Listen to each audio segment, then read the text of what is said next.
Call this meeting to order. This is the work session for the October 17th meeting of Marion City Council.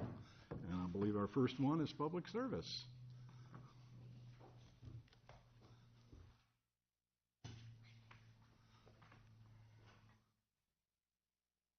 Thank you. We'll start with item number 1. That's approving a solid waste and recycling agreement with ABC Disposal Systems. Back in August, we solicited an RFP to a number of solid waste collection vendors. The purpose of that is to formulate a commercial services collection agreement for this block. This is where the Art and Alleyway project was completed. Part of that project was to consolidate solid waste services, not only for efficiencies and cost reduction, but also to kind of clean up the area, as well as limit the amount of large trucks that are, leaving and exiting the area. So we received 2 qualified proposals back. The Public Services Board reviewed those proposals, and now they're recommending ABC Disposal Systems for the collections agreement.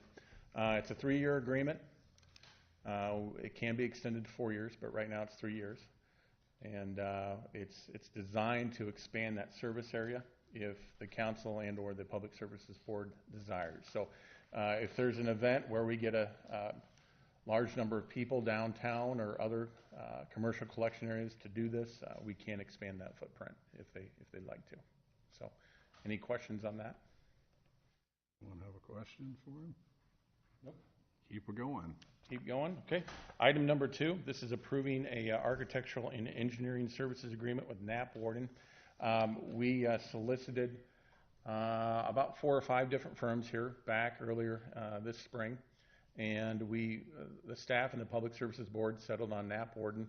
They've actually completed a majority of the design work for the proposed public services facility. The caveat for them doing the design work is that they had to complete a finalized floor plan and schematic design. We have that if the council members want to see it. However, we'd like to hold off on making it public record because we are in the middle of an RFQ and RFP process right now. So in order to make that a fair process, we want to distribute that accordingly to all the prospective candidates that would like to do that job. Therefore, if anybody wants to see it, we'd be happy to share that. Included with that is the first payment for the work they have completed. And then from here on out, it is all based upon the contract amount for the entire project. So that includes architectural and structural engineering services through that firm. No stretch plastic in this one, right? I hope not. I really hope not. Any questions for Ryan? I have a question. Okay. So I was reading it, and it said the fuel station it gave the crossroads of 3rd and 4th Street or something. Or where it would be at in the agreement? In the agreement, yeah. Okay. It said the three designs, one for the building itself, one for the facility. And so the way we broke this up, you're reading the wings. This is what we call a pre-engineered steel structure, and to keep it cost effective, we broke it down into 3 different containers. Is that the one you're reading? No. Oh, I'm sorry. It was trying to pull it up. Sorry, I was having iPad issues. There was the main building and the de-icer building, and then the fueling station. So yeah, so it broke it into 3, and I think it said for the fueling station it gave an address, and I was trying to figure out what page are you on? I'll get there. Sorry. That's fine.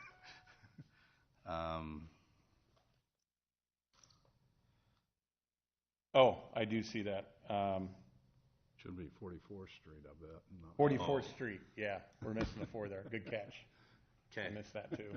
Yeah, I'm thinking 3rd and 4th. Where would that be? Put it uptown. We'll correct okay, that makes a 3rd lot Avenue of and 44th Street. Yeah, good catch. It's missing the 4. Yeah, okay.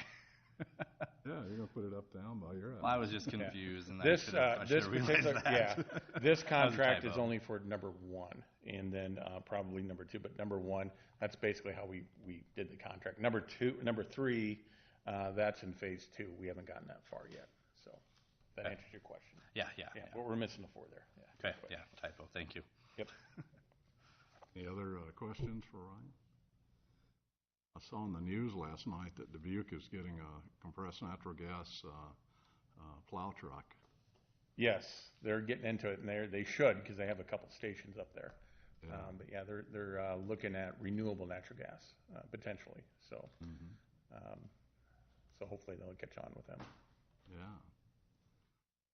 Anything We've been in else? contact quite a bit, talking, so, yeah.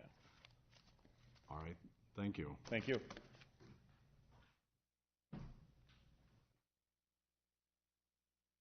My relatives say it's far. Far. So do mine. I'm from Mississippi. Okay, on the agenda, as you'll see, a discussion with fireworks. I had legal draw up two separate ordinances, and then you can choose between those two ordinances. What I chose was what Cedar Rapids did, and then the second ordinance is what Hiawatha did. I know you wanted to have a metro standard, but Cedar Rapids went off on their own and chose what they chose, and Hiawatha chose differently. Cedar Rapids has chosen to ban the use of any fireworks through the year. Hiawatha has chosen July 3rd, July 4th, and December 31st. So those will be your two choices of ordinances. Any questions? What about time? Like, what times? 12 to 11, the 3rd and 4th. In the state, it's 9 to 11 p.m., 9 a.m. to 11 p.m. We went ahead and just went with noon to 11 both days, just to keep it that way. As for December 31st, it's 6 p.m. to 12:30 a.m. What is your choice? The Fire Chiefs Association is for banning all fireworks, the use of all fireworks. Well, given the number of injuries Yes. and the number of unnecessary fires and the unnecessary medical calls, I mean, it just would make sense. Personally, it's a no-win situation. If they can sell them, we're not going to be able to stop them. It's an enforcement issue, and it's tough to do. They've put us in a bad situation, the state has. That's my personal opinion. The state legislature has put us in a bad situation. Several things, yes. All the cities, yes. Thank you. Was there anything in there for where they can be sold? Only their where they can be sold. Like the Cedar It Rapids continues to Industrial? be C3. Cedar Rapids, according to our legal, they may be challenged on that this year. So, okay. And we don't want to be involved in that challenge according to our legal department, so we'll maintain it at C3 zoning for sales. Any other questions? All right. Thank you very much. Okay. Also, I handed out real quick for items 2 through 5. Those are the leases to use the tower at Station 1. For U.S. Cellular and Verizon is going to be a new tenant. They're putting a small shed also in the parking lot at Station 1 and paying us so much per year. I think it's $4,800 per year. And then U.S. Cellular, as you know, has a kind of a bigger shed on our parking lot, and they're paying up to $2,000 per month. So legal has went through the contracts. Everything's okay. I'm in agreement with it. So I don't have any other recommendation. I take it they've done a structural to know that the tower will hold some more antennas. Yes. They have? Yeah, they had to do a load, yes, Yes, okay. review. Yep. That seems like a big, sorry, go ahead. Pardon me? Go ahead. No, I was just going to ask where that money goes. General fund? General fund? Yes. Thank you. That seems That's like a, too bad, Chief. I know it. The fire Seems like a department's big part of the general difference. fund. yeah, that's true. Big difference between $2,000 a month and $4,800 a year Yes, but the size of the building is, because of it's just gonna be Yes. a tiny little shed. U.S. Cellular's using a much bigger space, much more square footage. Plus, they've had it for 20 years, so they build up every year. They pay a little more, and we'll do that with this new one also. Okay. And didn't you say that Verizon's going to be putting in some new asphalt Yes, they're something? gonna put in a on new their dime? parking area for us, yes. Good. Anything else? All right, thank you, Chief. Thank you.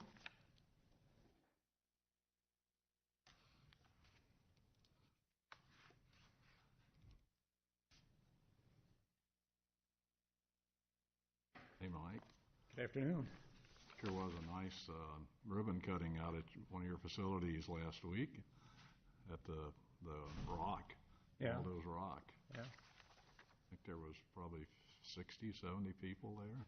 I was really pleasantly surprised when I came around the corner and saw how many vehicles were parked there and how many people that attended that dedication. And it was a great event to kick off a new park in the community.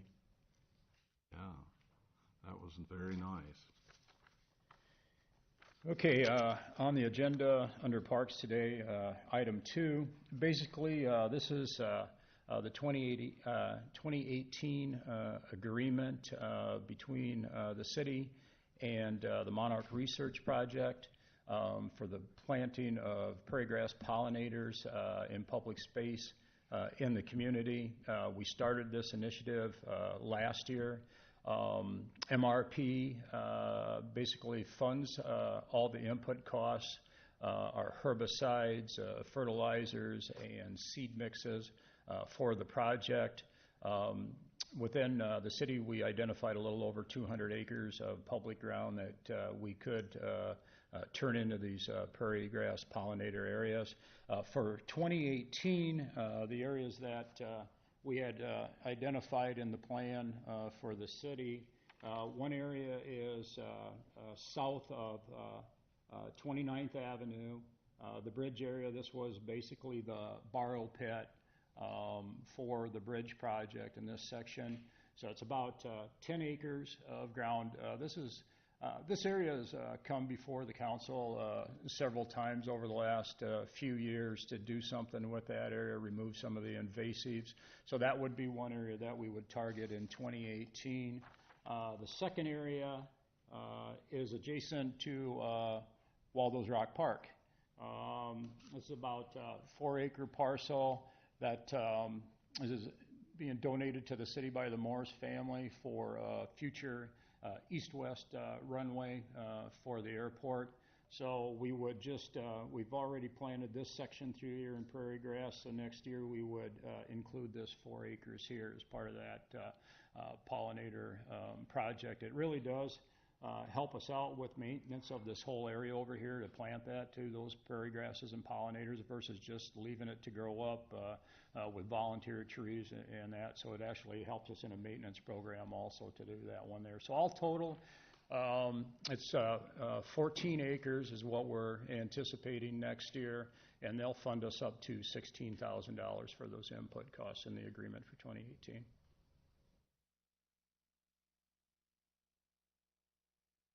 Questions for Mike? On the first one you talked about, that's pretty wet down in there. Does that mean you plant something different for that area? Or? You know, this area right here generally is pretty wet. It's kind of a low spot in there. There's some different varieties that we can plant in around the waterways. As you come up out of that, again, the flow through here, yes, there will be a high water event. It'll go underwater, but it also goes down fairly fast too. Those mixes, it's really not going to impact those as long as that water level doesn't stay high for an extended period of time, which most of the time it doesn't.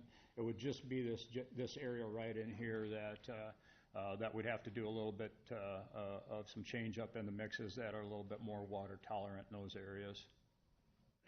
That park that's just east of 44th Street on 29th Avenue, is that something you're looking at putting into this type of thing as well? Most of that will be turf grass in that area. That really isn't called out to be one of these pollinator areas. The plan, kind of general concept plan for that would be turf grass for soccer, ball field, playground in the higher area. There's a higher elevation to that where we can site a playground and a smaller pavilion. So that's kind of what we're planning for that park. Okay. I noticed there was a rezoning sign or something on it the other day, or there was some kind of sign out there on the roadway by it. The only thing that, and there wouldn't be any rezoning to it. We're allowing the water department to put a pump station on the property, but that's the only thing and I don't know if we have to do that notice for that, Tom? It's a conditional use. Okay. Oh, a conditional use. Well, I went by it too fast to see what it was. Looks just like a zoning sign. Okay, so that wasn't you. No. But again, that was one of the things that went before the park board, and relationship with the water department, and we kind of came up with a plan for that where they'll assist with some of the improvements as we move forward with that project. Okay. Any other questions? Whatever happened to the goats? The goats? Where did they go? They're, Were they didn't. Don't do goats. I'm sorry? they at the landfill? Where were they?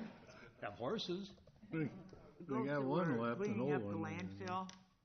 The landfill, that's where they went. Yeah, Yeah, the landfill was using them. That's where it was. yeah, we've never within the city limits, Mary Lou. We have never done anything as far as maintenance using goats The landfill. that I'm aware of. The landfill might be doing They still something have out there goats, with yeah. a project, but The landfill. Yeah, one of my guys was out there last week to do the elevation shot that we do annually, and they have many goats out there. you know what though?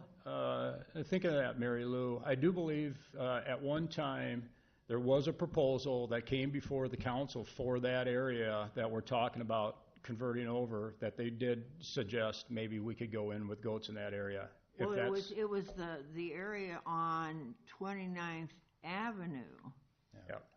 right where the retention basin was, and that, I think you're talking. I think it was this area right here That could well be, that yeah. they came and they talked about whether maybe that could be fenced off and use goats to go in there and graze that down. I don't know if you've ever seen property where goats have been, but it looks like it's just well manicured. Yeah. I mean, they just eat up only so far out of trees and everything. It's well fertilized also.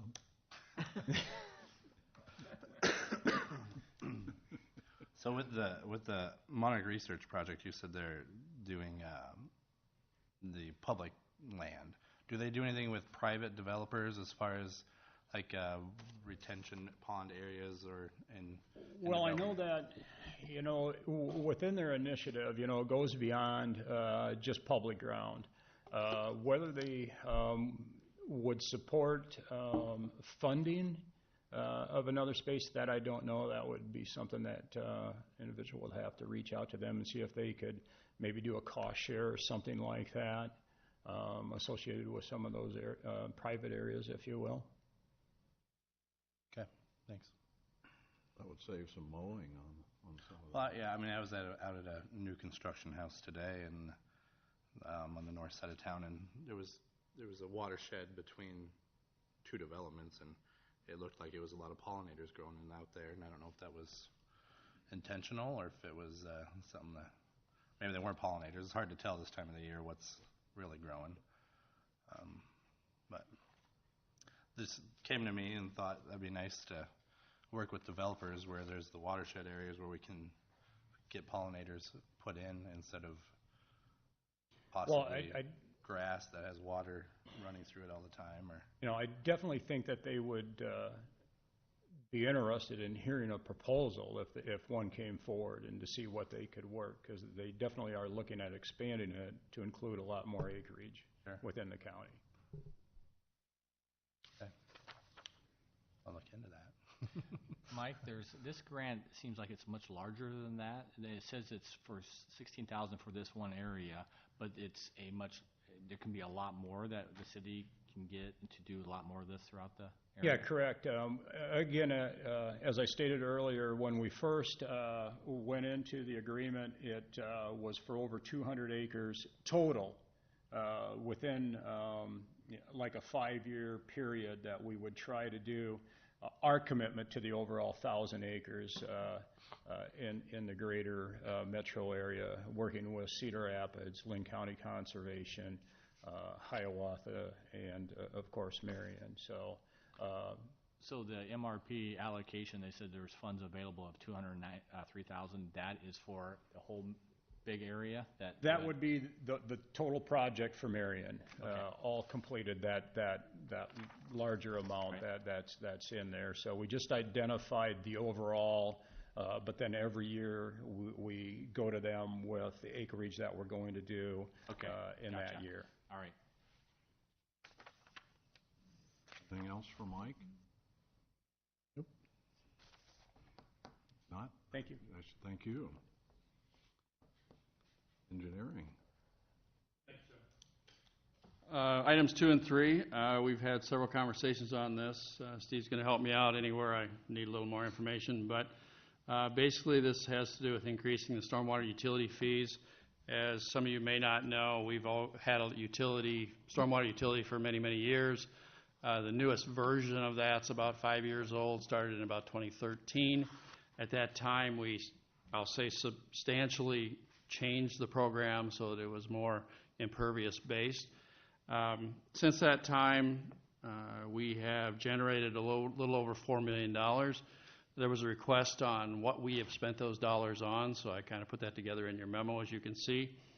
We have spent about $500,000 on direct contracted projects, so that's stormwater projects. Outside of that, we build a lot of projects that are supplemented with stormwater dollars. You can see within the memo that there's been about $4.4 million spent on stormwater direct costs.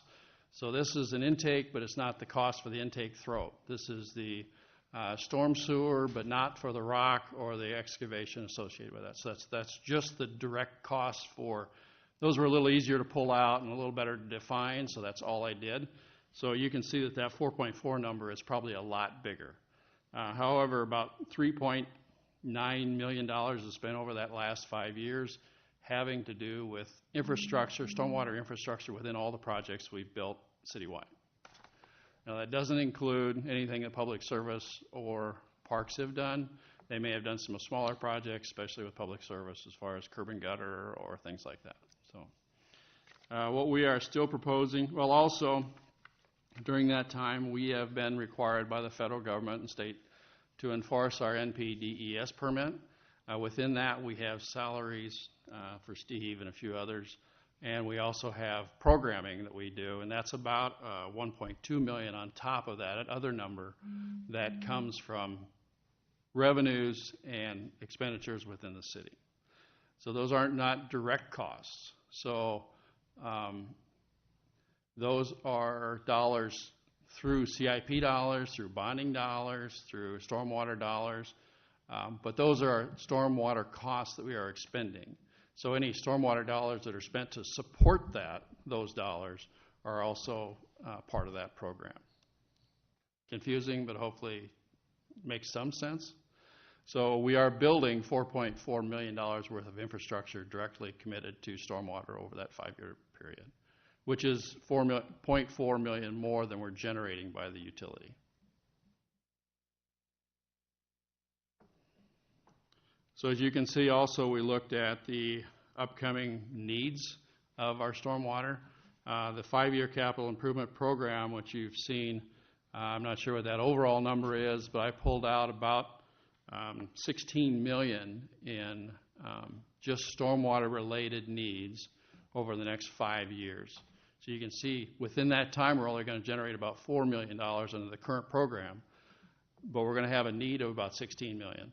We don't expect you to raise the fees to hit that $16 million, but we just want to make a point that there's always needs out there for those fees, and that any increase that we can get helps with that programming of those projects and those stormwater and taking care of those stormwater needs.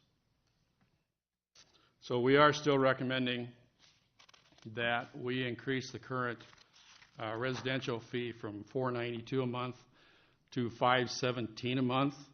Was at 25 cents per month per household. And we're also recommending that we take the non-residential properties up beyond the cap. I think Steve has done a pretty good job of explaining how that's going to happen.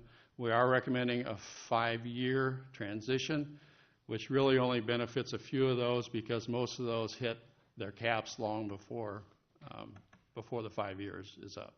So we are recommending that. We're open to other things, whether that's setting an interim cap or whether that's doing I would hate to see it, but an annual approval of those caps as we move forward through the 5 years. We're also, open to anything else. We are recommending a 5% increase on the residential and, well, on the program overall, but also raising those caps over a 5-year transition. Questions for Dan? What's Cedar Rapids doing, Dan? I didn't bring any of that with me because it's been explained. Maybe Steve can. We really felt that it's important that we talk about Marion and our needs tonight. Cedar Rapids actually is increasing their fees above what we are recommending.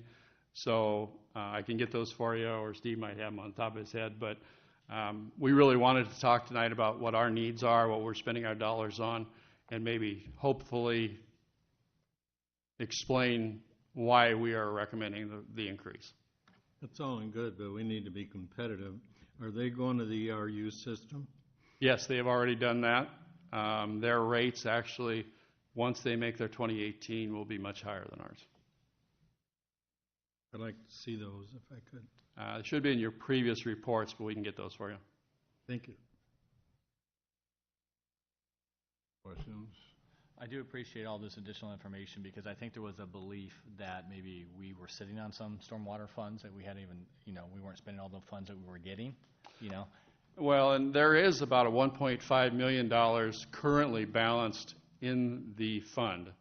But because of the turnover of projects and those costs, we have to carry that amount to fund, so we're not borrowing to pay our bills. So. Okay, well, that's good to know because I think that was a balance. It's a good question. Yeah, I was going to mention that in the head. So, I mean, right now, you can see there's far more need than what the dollars are generating. So this is just a part of supplementing the effort of completing these projects, so you don't necessarily go all through bonding and whatnot. So right, and that's the other thing is we can raise these fees, do the projects, we don't have to borrow. Anything that we do not pay through these fees has to be bonded and has to be paid interest on and has to be, through that process. At the end of the 3 mobile home parks in Marion High School or Linmar School District are all aware of what credits and do we have a maximum on the credits? If they did everything perfect, what would their maximum credit be? What if the mobile home park? They can reduce their cost by 65%. Tell me again, 65%? 65%. Thank you. Decrease. Did I say increase or decrease? Decrease their cost, their monthly cost by 65%.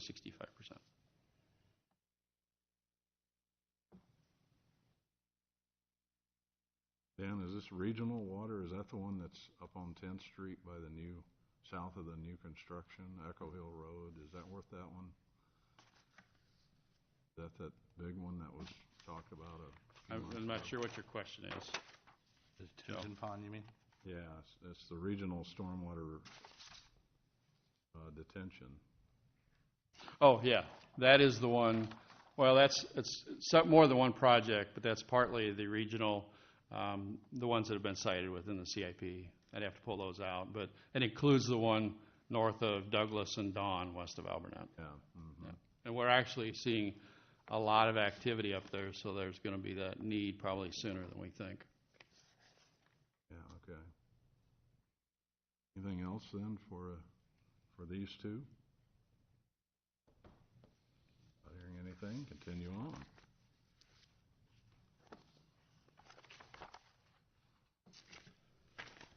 Next item? Yep.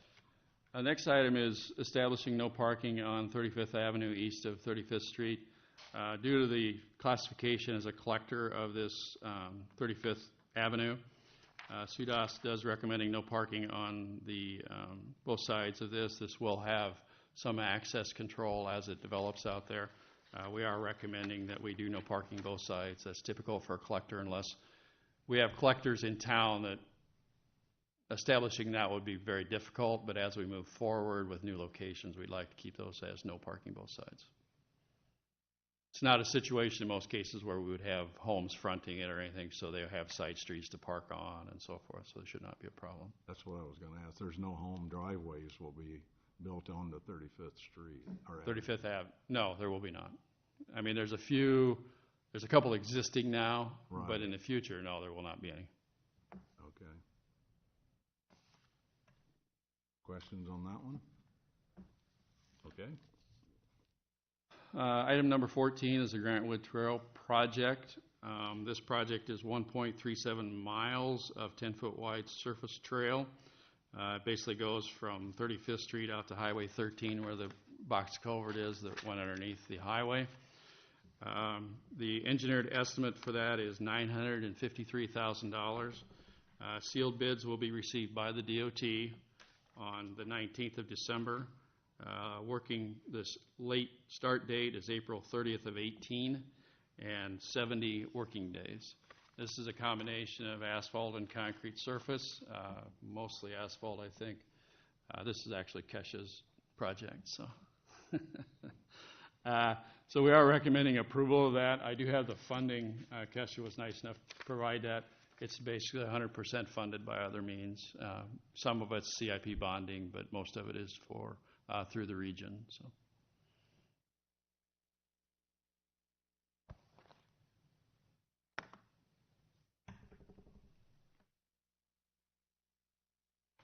So the funding through the IDOT is, I mean, the bids through IDOT because of the way we're getting the funding for that? Yeah, because the funding is coming through the region, it has to go through a DOT letting.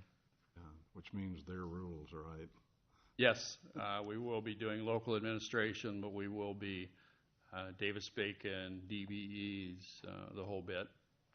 So it'll be a little more intensive than previously. Is there any lanes that you've received need flashing crossing type lights or anything? Pardon? Any street crossings that would need like flashing lights like we did off Linden 35th Lane? Street and 44th Street, we have crossings that will be developed there. The beacons I don't think are part of this project, but they will be future projects that we will recommend be added at a later date. Yeah, so those are fairly well-used roads, so. They're pretty high, actually. I'm trying to find that Well, funding. for you. I said it wrong. They're high-use roads. Yes, yeah, and so we will eventually need beacons at that location just to allow for crossings, probably be like the ones on West Boyson at the Cedar Valley Trail. So the expenditures are expected to be about $1.137 million. We have currently funding available at $1.185 million. Looks like about 200,000 of that is local dollars. The rest of it is through Trails Association and through LOST and through FHWA.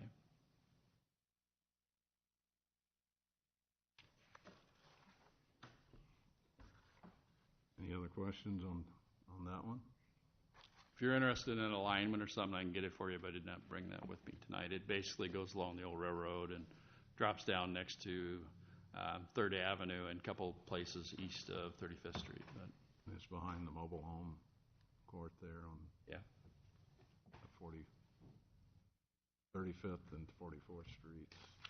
Yeah, between 35th and 44th, it goes south of the mobile home park, goes through northeast of the Lynn Co-op property, drops down to 44th, and then goes back up again east of there and travels along the old railroad right away. Was there a drainage issue out there by the construction, Rachi? Is that part of that? Yes, we'll be doing some relocation of storm sewer. There is a bridge at the west branch of Squaw Creek. So there'll be a bridge as part of this. There is some boardwalk and a lot of surface trail. And that's included in this? That's all included in this. Okay. Just to point out that this is a part of the regional, we're a part of the Corridor Metropolitan Planning Organization, and there, a few years back, they had switched a lot of the funding that went to transportation, went to specifically to roads, to trails. Marion was very fortunate, and Kesha worked pretty closely with the CMPO, and we're sitting in a position now. So this is one of many trail projects that we received funding for through there, and I think this is one of the first of just around $10 million worth of trail funding that we've secured through that organization. So if you think about that, we're going to get $10 million worth of trails for $2 million, which has been a great project. You'll see the CMAR Trail and the other ones come on in the future as well. So it's a pretty extensive system, and it's, I mean, we're not going to get trails built like this probably again. It was a pretty neat process that we've been able to work through, and Kesha did a lot of the legwork on it. So. Any other questions? Thank you, Kesha, for staying on top of all this.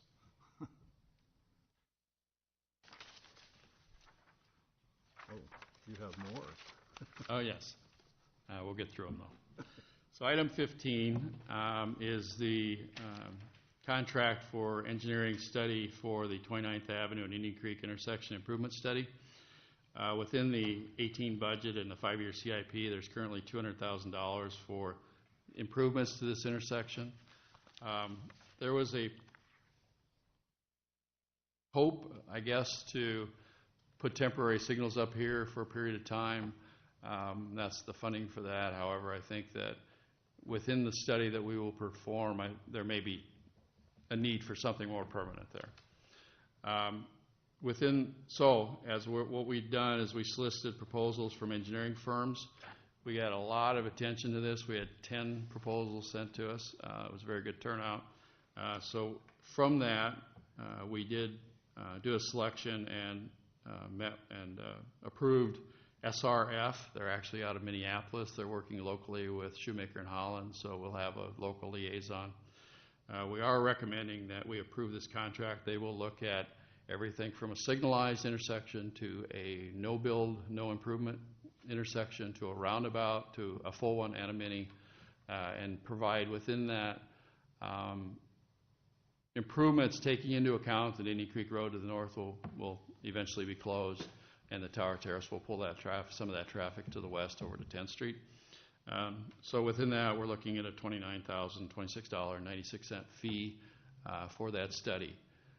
We will bring that study back once completed to council. That will make a recommendation on what that improvement should look like. At that time, we may be seeking more funds for those improvements, but until then, we won't need them until we know we do. So. Okay, questions? All right, number 16. 16 and 17 are kind of together. Actually, we changed these to a resolution on Thursday, which we will need for the applications. Basically, the DOT provides for a traffic engineering assistance program, which is TEAP. We've used this program in the past, works very well for evaluations of problem areas for traffic and pedestrian use, congestion, accident rates, so forth. They will do this at no cost to the city. We've not used them regularly, but a few times over the years. We have two locations, 8th Avenue and Lindale intersection, and 10th Street and 10th Avenue. Those are within our 5-year CIP. They're not necessarily funded, but we would like to get the studies done to see what they look like so that we can make a better recommendation in future years. Because that is covered at no cost, we are just asking council to allow us to make an application to the DOT to allow them to do a study. This will take probably a year to have this done, but it is free to the city. That's the 8th Avenue intersection where it makes the sharp turn. Yeah, 8th Avenue and Lindale is a pretty skewed intersection. We get a lot of complaints about it. We will look at also at all options at this location it's in my mind, it's a good location for a roundabout, but we're not going to push that unless it makes sense, so. Well, how far is that from that crossing that is button operated on the trail? I'm going to say about 600 feet. Well, what is the sense in that then? Are you going to take that out or leave that in, or you let some little kid sit there and push the button and stop traffic all the way back to? One of the things the study will do is to look to see if one or the other, the roundabout or the crossing breaks down or whether it creates a traffic issue. That's what the study will do. So, if it's a problem, we'll have to address that. One of the things we look at roundabouts is how they affect the surrounding areas. So that's like on Alburnett Road Extension. We did not recommend roundabouts at 8th and 7th because of the effects those have on adjacent traffic and pedestrian uses. This will be the same case. We'll look at it. If it works for traffic, but it does not work for that crossing or other crossings, we would not build it. So, Would there be any property involved? I mean, like with residences, not just property, but residences involved? I have previously laid in a standard roundabout into that location, and there is some right-of-way to be taken or to be purchased, but there are no homes that would have to go. I say that in the sense that we have not done a final design. If the roundabout that I used isn't big enough, then we might have a different situation. But currently, I do not think that's going to be necessary.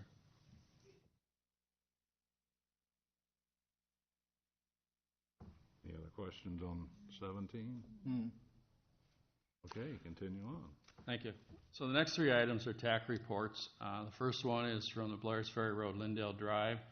We did receive a request from Rebecca Watson regarding this intersection. As some of you may be aware on I'll call it the northwest corner, there's a pedestrian crossing there that serves as a yield or as a merge slip lane for westbound on Blair's Ferry from Lindale. That crossing, actually, when you push the button, creates a red stop condition. So the people coming south on Lindale, turning right onto Blair's Ferry, are supposed to stop there. I went out there. A lot of them do not. So we're going to look at it and see. She does have a good point. If the drivers would do it there, if the system worked like it was supposed to, it would be fine. But I don't feel like it is. So we either need to increase signage out there or do something different. But Public Service and I and engineering will look at what we can do to improve that situation. It may require us to come back for a study or something there to see if we have to modify that. That intersection was built in 1992 when pedestrian use out there was very low. So it's really increased quite a bit, and our responsibility to pedestrians now is probably higher than it was in 1992. It was all about vehicle efficiency back then. So we're going to do a little enforcement, I think, out there in the meantime, but people feel like it's just a yield condition all the time, and it's not. That globe actually turns red, and you are required to stop at the stop bar, but a lot of people do not. That arrow turns red? Yes, there's actually a red. Never seen that. There's a red globe at the corner where the gas station is, and there's a red globe at the stop bar on the right-hand side near the sidewalk. Really? Yes. I'll be darned. You're saying turning north onto Lindale. No, you're coming south on Lindale and turning right or west onto Blair's Ferry. Yeah. And that was where she had the problem. Yes, yeah, they almost got hit, and I did too, actually. I used it a couple times, and every time it was not very successful. Well, I have a solution. When that light turns red, those stop strips that, you stop chases, come There you up go. out of the pavement and... It may be that slip lane goes away. I mean, I get complaints about that as well because people think it's a merge, and it is, but it's not. Right. The lane that's there has the right of way, so you're supposed to yield to them, and a lot of people don't do that either. So we'll look at it and get back to you on a report. Yeah, have you sent her a note saying you guys are going to start looking at this? Yeah, we always notify at least, I'll say 5 days before. Anything comes to council from TAC, we always notify the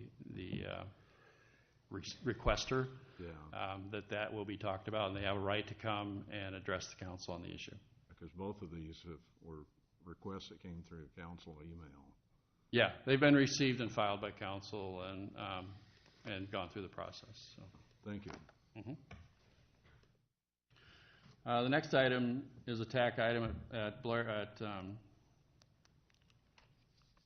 am I at? Highway 100 and East Post Road. From the memo, or from the email I received from Tammy Cheney, I surmised that she was talking about the westbound left turn to the south. I really wasn't sure about that. But we did look at that intersection over the past 5 years. There's been 44 accidents out there, but most of them have been in the middle of the intersection, and 2 of them only looked like they were any place close to that turn bay. I do not feel like we've got a problem there per se. I think there is some congestion there, and I think they, at very short periods of time, do stack outside of the turn lane. That's the westbound south onto East Post Road. Public Services looked at the signals. They seem to be operating properly. We feel like there's not really a design problem there. They're just short-term congestion problems, and it's not, obviously not creating accidents, so we're not recommending any change at this time. What about westbound, and if you're turning north onto East Post 11th? Because there's no turn lane there, so that backs up. There's not been any accidents there at all. Okay. No. That actually is shorter than the westbound one on the east side of the intersection. So it is slightly shorter, but it still stacks, I'm guessing, probably 10 cars in there. So To go north? yes, if you're eastbound and want to turn left. Westbound. Oh, west. That's what I was talking about. Westbound turning south. Turning north to come up 11th. There is no turn lane. No, there's no committed turn lane there. There is a right turn on red at that location. Has there ever been talk of putting a turn lane in there? Because if you're going 55 and all of a sudden the people in front of you are wanting to turn north, that backs up. I thought that was part of this too. Maybe it is. I guess I didn't get that from the email, but we could ask the DOT to look at that. However, and that's it. I mean, we could. I guess we have those decel lanes at Menards, and we do have them at.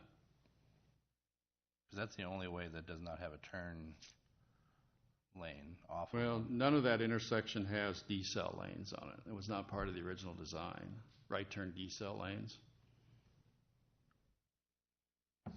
Aren't there on to go if you're heading east and going south? No, there's a committed Turn lane there. If you're heading east. Oh, yeah, you're right, there is. Turn south. Yep, you're right. The only leg that doesn't have a turn or a decel or whatever you want to call it is west going north. The westbound going north would not have one, you're right. Right. The north and south ones do not, but you're right. I will look into that and see what the DOT thinks as far, that's their jurisdiction, so it's really not up to us to do that. But we have added decel lanes at Menards, and we added a decel lane at Armar westbound. So I would think there might be a need for that. Let me look at that, and I'll get back to you. Cool. Thanks. Good point. Anything else? Earned your pay for the.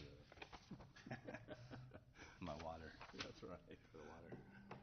Number 20. So the last item is also a TAC item.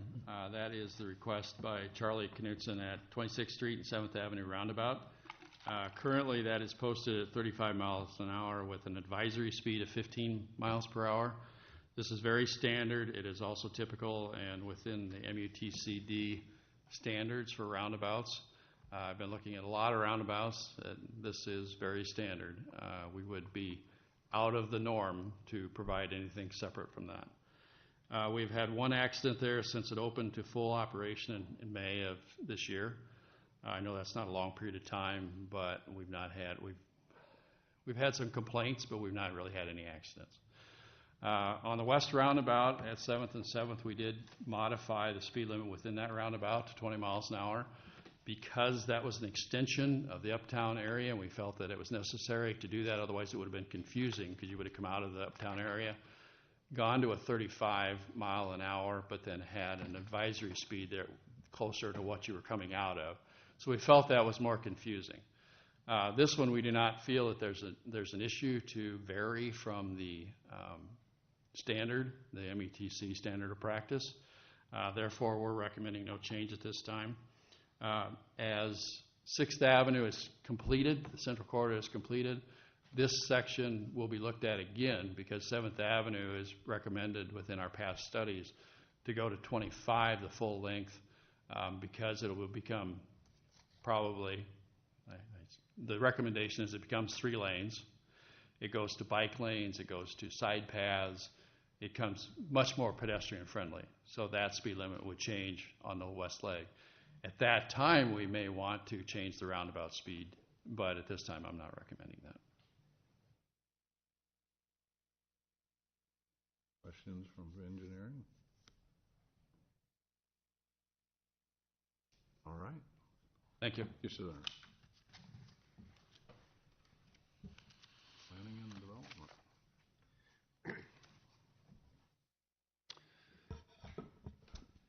Yeah, I think I wanted to talk a little bit with the council tonight regarding the Tower Terrace Road development east of 35th. I'm going to try and use this overhead. The red dot seems to not want to stay on the map, so bear with me. Apologize if that happens, and it just may not work. I may have to go to a physical board. But currently, a lot of land has changed ownership out east of 35th. The red dot is on the roundabout at 35th and Tower Terrace. Clearly, going east, Tower Terrace Road is not there. If you extend the red dot to the north and to the east, that is the alignment for Tower Terrace Road to Highway 13, which is the blue line on the east side of the page. So this is kind of a high-level view of the area that is bordered on the east by Highway 13, the west where the roundabout is at 35th and Tower Terrace. That south blue line is 29th Avenue, and the north blue line that runs east-west is Indian Creek Way. So you're talking a pretty substantial area. The red lines indicated near the roundabout are property that have been recently purchased by developers. The property's been annexed for quite some time, but it is now in the hands of developers. It's currently zoned A1. Some of it's zoned C2, but for the most part, it's agricultural in nature now. But development proposals are coming forward. As the council is aware, this area is the area that we did the land use plan called the neighborhood at Indian Creek in the late 2000s. That plan, and I'll walk through a little bit of that plan, but that plan is something we've held true to in the commercial areas, but on the residential side, we kind of let some of the standards and the design of the residential that was proposed out there fall off because of the housing, I guess, the drop in housing that was occurring in the late 2000s and the housing, I guess, reduction that occurred.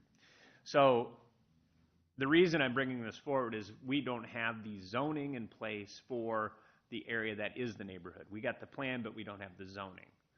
So we'd like to bring forward a proposal to the council to get that zoning put in place, and then also move forward with the Indian Creek neighborhood plan and kind of bring it back to where we are today, opposed to where we were 10 years ago, knowing that we have development interest coming down the pipe. The area that red dot is in, that's previously the Edison farm. That was private transaction sold. Abode Construction has bought that. They've also bought this corner here from the Vaughn family, who I think the council's pretty aware that they own most of the ground out here, or did. The property south of the Tower Terrace Road extension was Morris Wood. They've owned that for quite some time. If you'll recall, they developed the daycare that's east of 35th Street, north of 35th Ave. This property here was recently also purchased by Abode from the Vaughn family. This 40-acre quarter section, I'm fairly certain, is what the school district had acquired for proposing to put 2 schools on that site. None of these transactions had occurred they all happened about 2 months ago, except for the Morris Wood project that they've had in place for some time. So there's been a lot of pressure in the market. I could show you the west end of Marion, where most of the ground that's tied up is tied up in private ownership, and folks are not willing to sell. You can talk to most developers. Land is getting tight, and people are really starting to jockey for development property. Lots are selling. Will can probably attest to this. The lots are getting hard to find. Land to develop is getting difficult. We're starting to see the pieces that haven't developed for a long time come together. Glen Rock Farms was on the final plat for Glen Rock Farms, is probably the furthest north subdivision in the community off of Winslow. We're seeing development pressure on the north side of Hunter's Ridge. You're going to see a preliminary and final plat come through for the last piece of Hunter's Ridge along the north part of the community. Bakken, out north of Echo Hill, a lot of that ground is starting to go because of the development pressure that's mounting. So what's happening is this ground's getting sold, and we're going to start seeing these plats come through. This was actually a little bit of a surprise to us, I guess. We knew there was going to be pressure out here, but I didn't think we'd see, a couple hundred acres come forward at us at this time. That being said, we've got to get the zoning in place around for the commercial areas. We don't want the Tower Terrace Road issue to come forward on us again. At this point, however, and I'll show you in the next, it's on the agenda, we're going to be setting the date for a public hearing regarding the rezoning and platting of the property that is north of Tower Terrace. So this area, if my dot shows up, the area north of Tower Terrace in that vicinity. And I'll show you the plats. But we'll likely start seeing the development on the south side coming forward as well. And clearly with the pressure of the school district's acquisition and understanding what's going to go on there, we're going to start seeing more development pressure out here. And I think it's going to behoove us to really get kind of ahead of this. And I'd like to bring forward a proposal to the council to get the land use plan and zoning in place out in this area, working with RDG, who did the original plan. Just a couple also comments for down the road. The green area is the park that was identified in the neighborhood plan. As you can see, all of that ground is now in the hands of developers. When plats come in, we got to start thinking about how we're going to decide on what to do with that property. Acquisition, how are you going to acquire it? This also includes Tower Terrace Road east of 35th Ave. I don't think we contemplated being out there building Tower Terrace Road in this area this soon. We are lucky that the sewer to this area is coming from the north off Indian Creek and comes south towards Tower Terrace Road. So we won't see final plats in this area, I wouldn't think, until late next year, possibly in the spring. But at that time, we're going to have some idea on how Tower Terrace Road is going to be built. The design for that is going to be a critical piece to this. And I think that we're also going to have to start thinking about, if we want those parks, how we're going to acquire the property associated with them. So I just wanted to bring this information to the council, let you know kind of what's going on. At some point, I want to bring another conversation to the council on the west side, the northwest side of the community, where we have the annexation boundaries with the city of Cedar Rapids, where we're growing north around the Clobeck farm where the white fence is on Albernet Road. I think the detention basin that was brought up as a part of that, I think there was a pretty big number associated with that project as well. So anyway, the development pressure is mounting both east and west and the north sides of the community, and we need to get in place. I do have an estimate for the services to do an update to that land use plan and to get the zoning in place, and it's about $40,000. And what I would propose is that we can bring a contract to the council, if the council is supportive of that, to the next meeting. So there's no decision point on the agenda this evening. I just wanted to bring that as a discussion item. If the council would like me to do something to get a contract in place and talk to that at the next meeting, I can do that.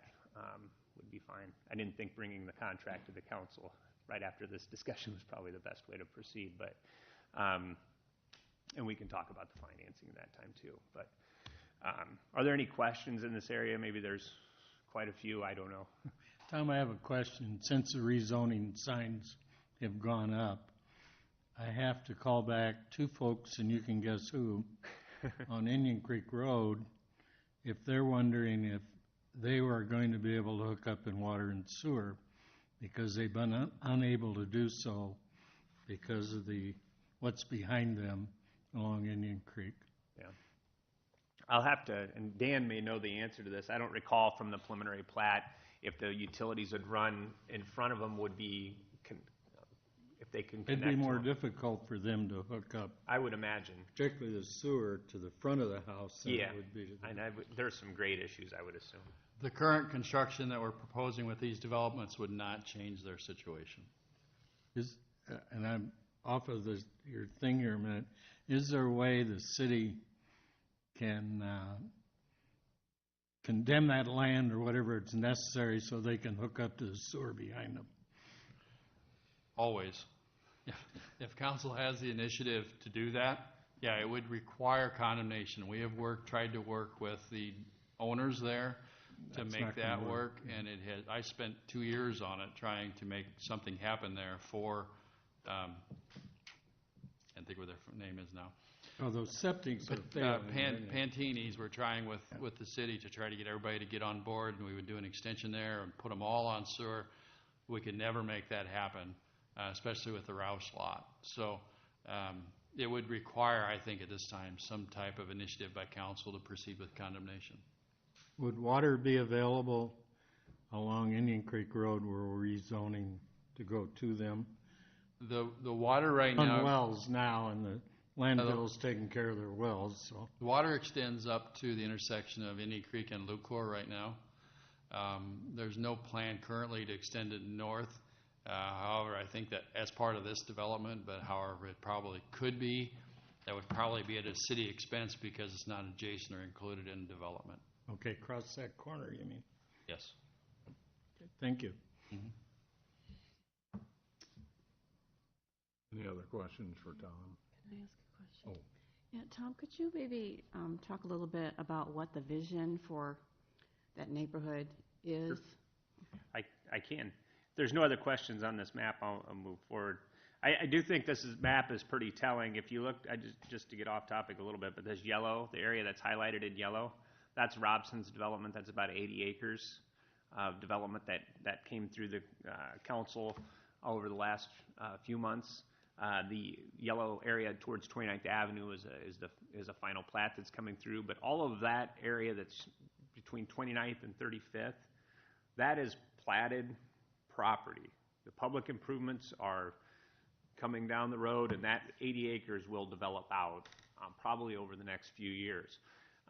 You think about how big of an area that is. That's substantial. I forget how many number of lots were in that, but it is a substantial area. Now take a look at that spot and start placing it around those red.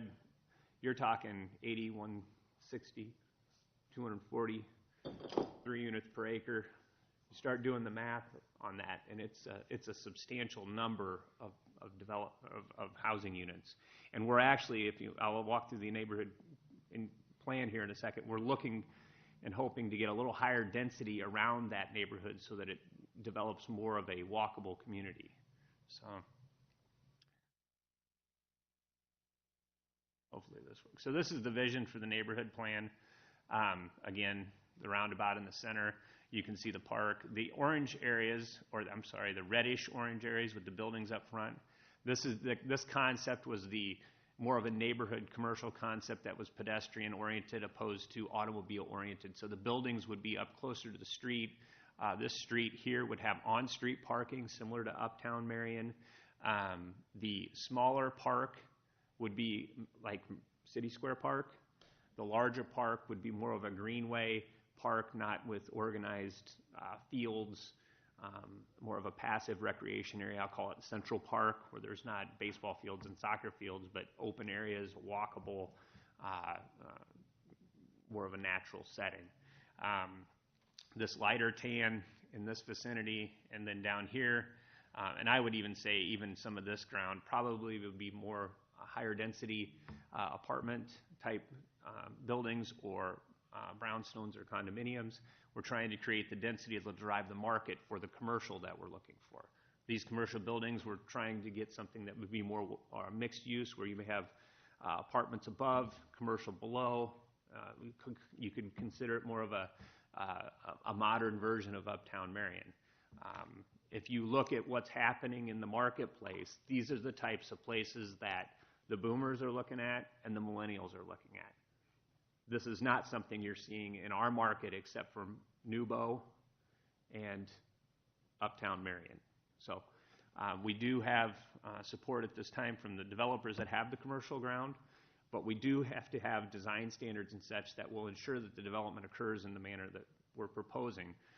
If we create this and it's not dense and it's not walkable, and you're not going to obtain the markets that's going to drive the type of the development the plan has in place. So there is a big vision that needs to be implemented through development to ensure that it's done appropriately and that we get what we want in the end.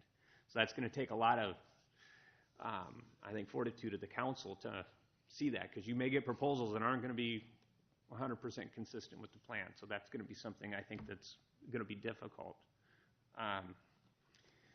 This just identifies the park and the concept that there be access, and talks about having a walking trail through it with two areas. The idea that there's multiple ways to get to the park.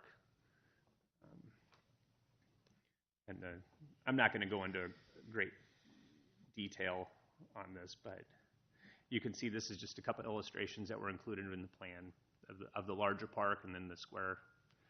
These are just concepts, but it does show the buildings up close. I think everybody's seen the board. I've got it here if you want to see it after the meeting. That kind of shows the vision for it with the buildings up close and walkable. The next slide I just want to speak to just in general terms. This shows the access points, and you'll recall that we've had conversations internally about how Tower Terrace Road, how access to Tower Terrace Road is provided and how it works within the plan. The development to the north that we're setting the date for the public hearing on the rezoning, and ultimately the plat will be a part of that, is going to show either a right-in, right-out, or a three-quarter turn here. If they show a three-quarter turn, they're going to have to provide the appropriate engineering studies that say that will be supported. But the plan does call for a right-in, right-out at this point. When the commercial side develops, there is a three-quarter turn planned within that area. So, and everybody is, both developers are understanding of the situation that exists. I don't know if everybody is 100% agreeable, but we're working through the details on that. I just want the council to understand that the plan is showing this, and they're expected to put these in their plats unless there's either a waiver of the council, amendment to the plan, or some engineering studies suggest that it doesn't have to be that way, and the council supports it. So on the agenda this evening, we're setting the date for a public hearing on the rezoning of the property in this area and a comprehensive plan amendment. This went to Planning and Zoning Commission last week. There was support for the zoning to R2. There was not support for some of the setbacks proposed in the PDR, but there was support for the comprehensive plan amendment. And this is kind of the general layout. There's single family on the north side, so this is Indian Creek Way coming out to Lucor Road coming down Tower Terrace Road.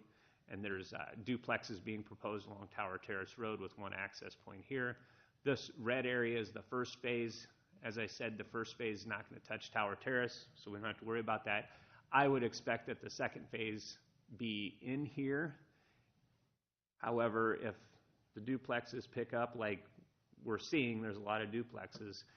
They may be in, and we may be having conversations about Tower Terrace Road.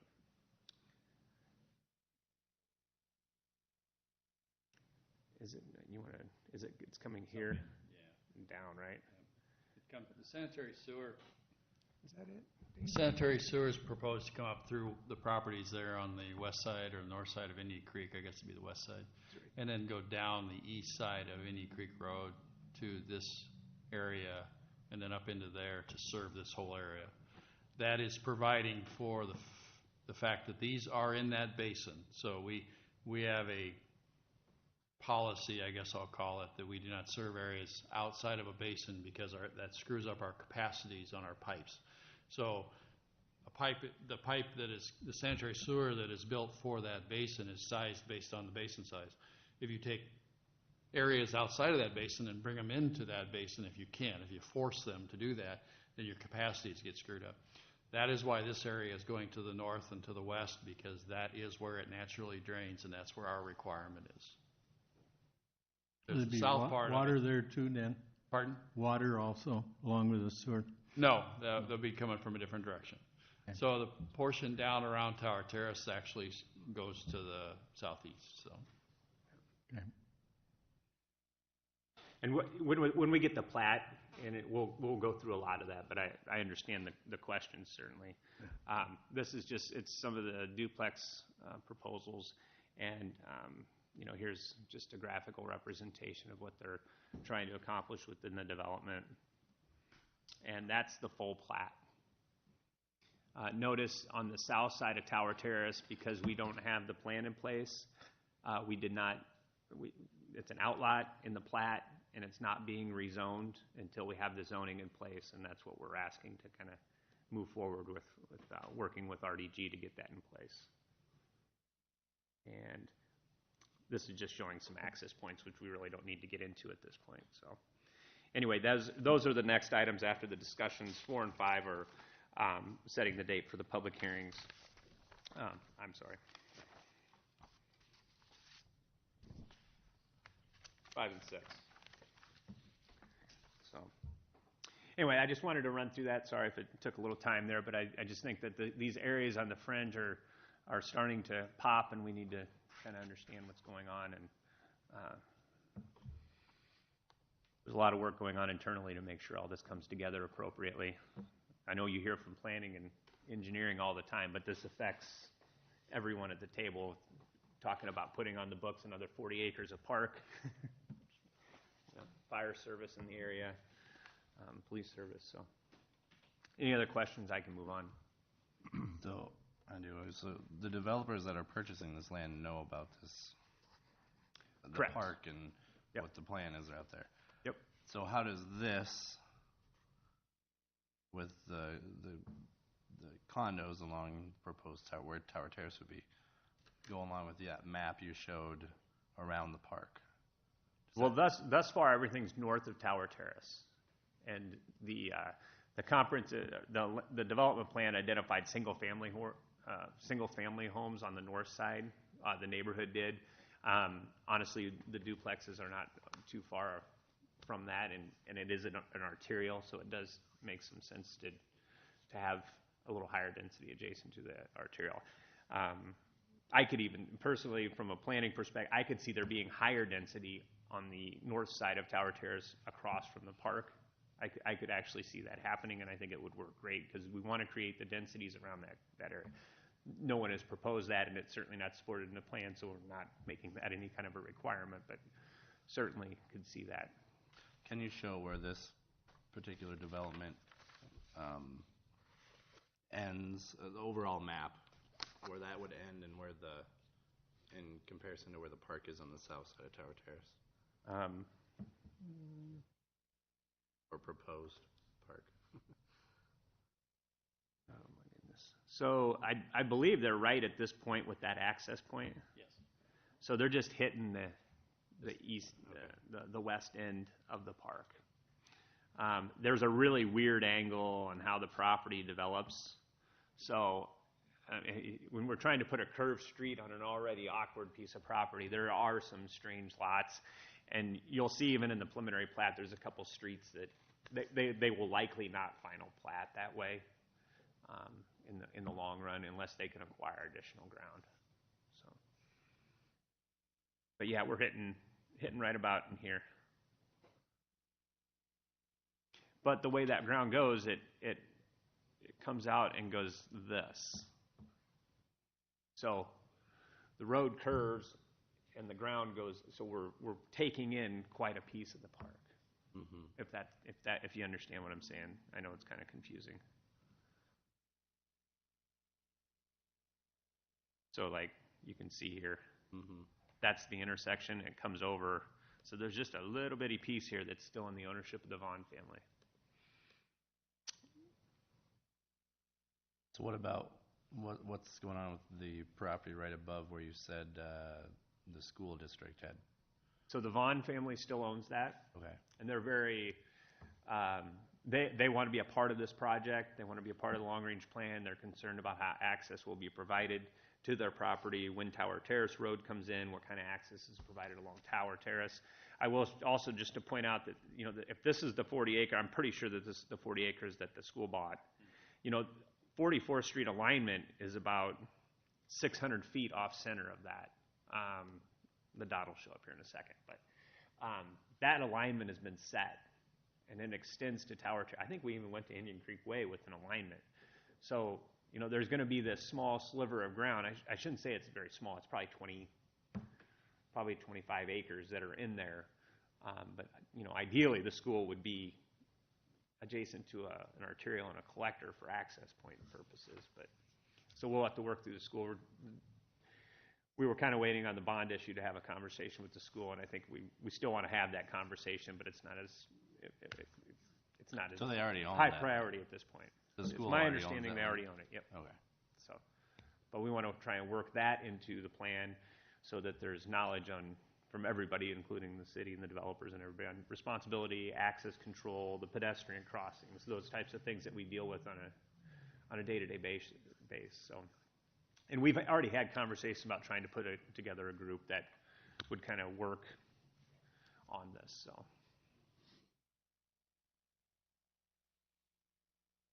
So there's a lot going on. Were there any other questions? Anything?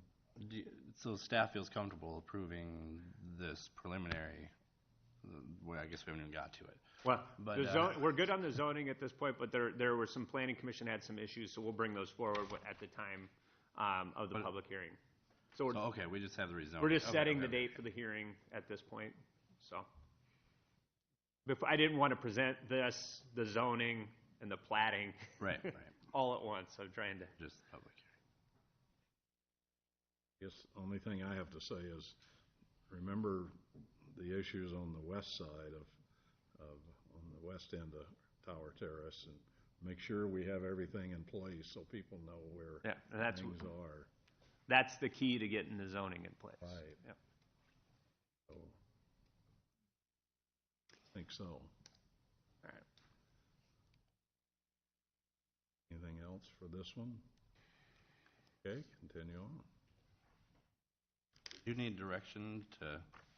Well, on Thursday, if there's a desire, we could do a resolution or a motion directing staff to solicit a proposal for completion of the zoning and land use out there. I can put that on the agenda. Yeah, I'm for that. everyone okay with that? Yeah. You are? Be good. If I see nods on this end, I believe we got all Okay. nods. Perfect.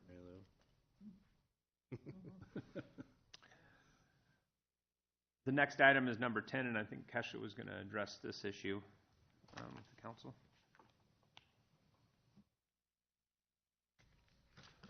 Good afternoon. You recall earlier this year, spring, Turn yours off, Tom. I think you Just turn it on. And Yep. Oh, maybe not. I was gonna say, the light's on, so. Oh, maybe if I just unplug this. Now you broke it. Maybe not. Let me call my 7-year-old to come fix it. So, earlier this year, the city council voted to amend the master trails plan that was originally adopted in 2014. What this amendment did earlier this year was it added additional charros, added additional bike lanes where we have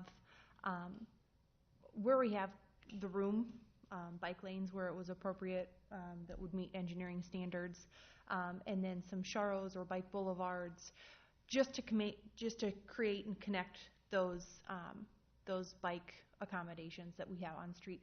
And so one of those, we added charros along Winslow Road, and at that time Winslow Road was under construction with side path going along the side. So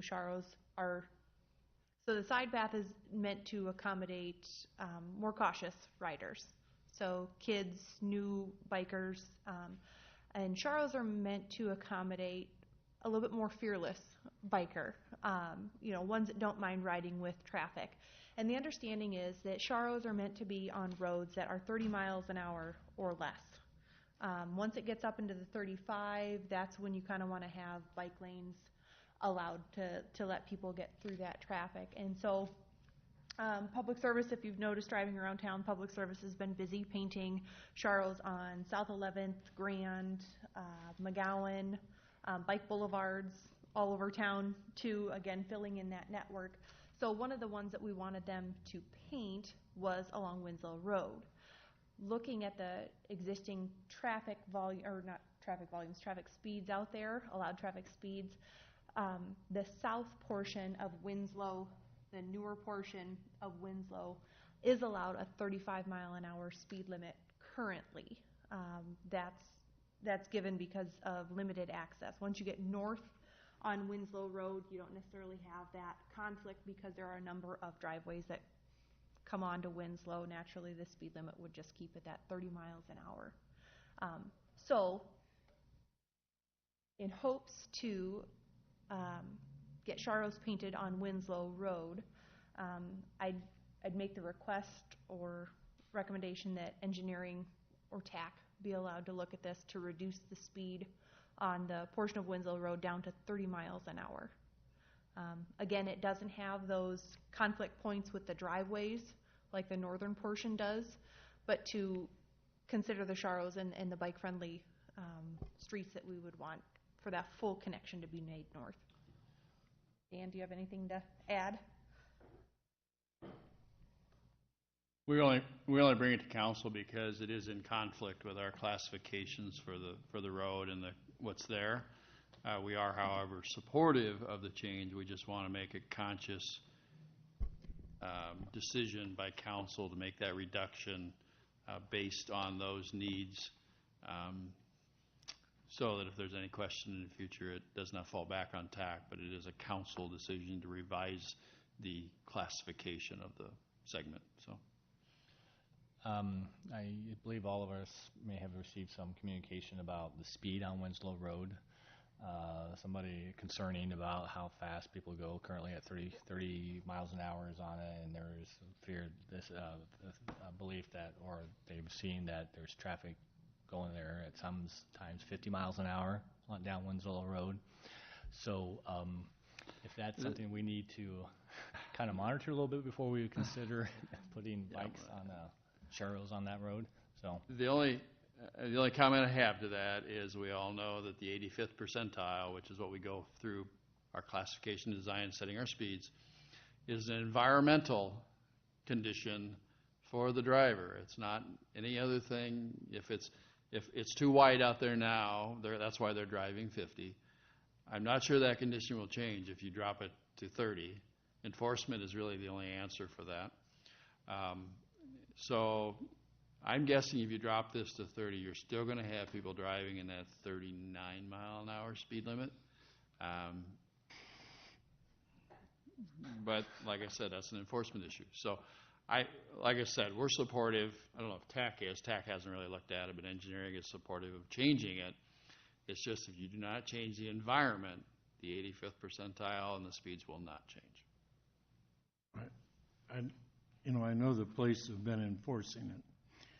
And I don't think we should do anything with Winslow Road until Lucor Road is done, because there's 3 times as much traffic on Winslow as there's gonna be, at least 2 times, because it's impossible to get out of Hunter's Ridge right now, other than Winslow Road. From our street, you can no longer go north up to County Home Road. You have to go all the way through Hunter's Ridge or over to Winslow and out that way.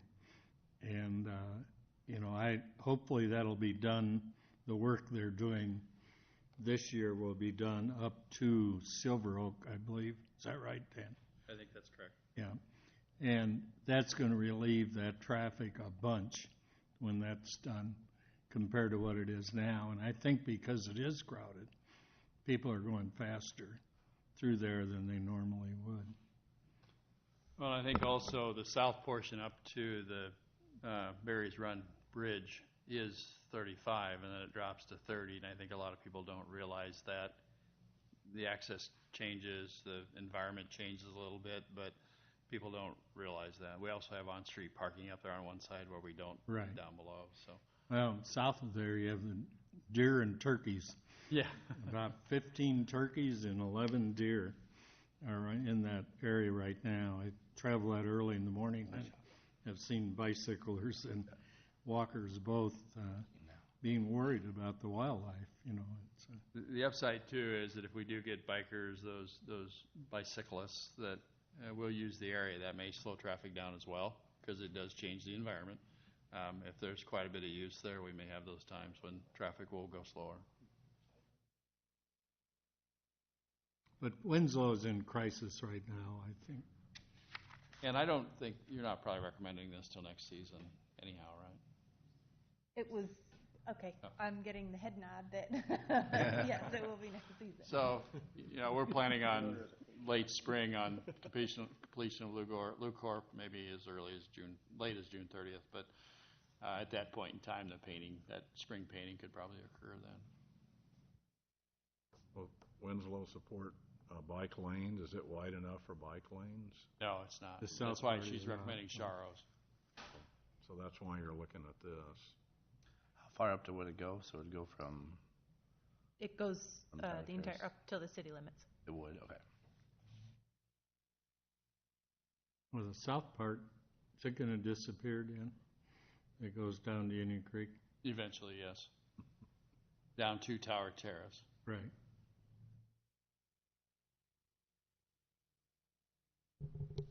So when were you looking at implementing this, right away, or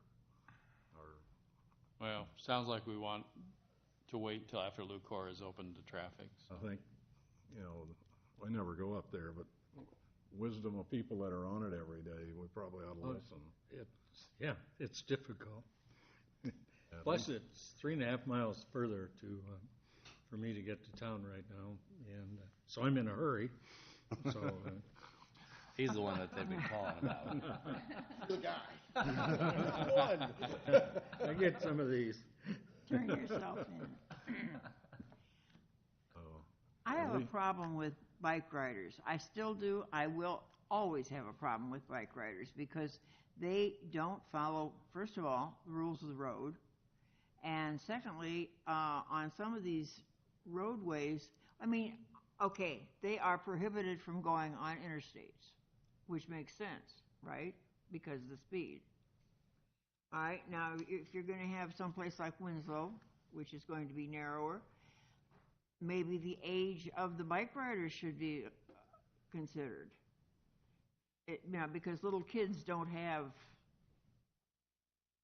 common sense, experience, whatever, to avoid accidents, and it's not really fair to the motor driven vehicles to be responsible for all these other people. I think They have to be 15 to drive a car with a driver with them. exactly. But I think if you're going to have a bicycle and you're going to be on any of these major roads, you ought to have insurance. You ought to have your bicycle licensed. And not just from the viewpoint of being able to recover it and return it back to the owner if somebody steals it. It should be checked out as far as equipment. And this bicycle right alongside of me, no reflectors, no lights. If I had turned to the left, I'd have killed him. And there's no regard for their own safety. That's the problem. They expect everybody to look out for them. Just my opinion.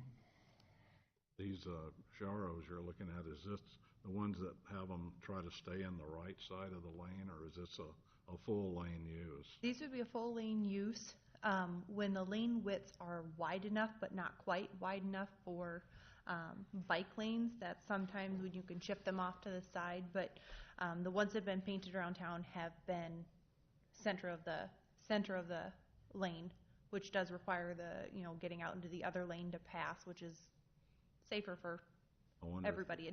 It may take more wait time if you're following a bike, but it is the safer option. I'm wondering with the comments that maybe we ought to think about the other one where it's, where they stay to the right of the lane, the other marking. There's a potential to create conflicts there if people are not passing with appropriate enough distance. You can peg off bikers pretty easy. But there's two of these markings. One has the full access of the road, and one you stay to the right of the road. Is that correct? Right. Well, a bike lane has Yes. a true designated lane. There is a standard 5-foot width for those. Some of them in town that were done in the 90s aren't necessarily that standard width, but today anything that we put in, just like any roads that we put in, have a standard width for the lane width for vehicles. Likewise, we want a standard width for bike lanes. Where we don't have that and the traffic speeds are lower, we can get by with the Charos.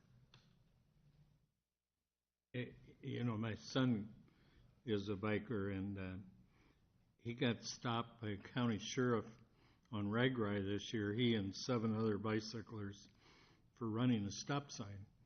And our PD could pick up on that. I mean, we have people run stop signs, stop lights on bicycles all the time. And this county sheriff scared the bejeebies out of him. He didn't give him tickets, chief, but he, improper lights, he had a whole list of things that these bicyclers didn't have. And I know they told Kirk, he said, hey, you got a $6,000 bicycle and you can't afford a $3 light. If he knew what the bicycle cost, he would have. But, so I think the bicyclers create some of their own problems. When they run stop signs and stop lights and don't obey our rules of the road, it's hard for us to say, hey, they deserve the rules of the road. I mean, they have, and that's individual people, but they have to start obeying our laws, And I don't know how you get that across to them, but... Education. Yeah. Education through a number of means can be done. But when you find the perfect vehicle driver, I'll start working on the perfect biker.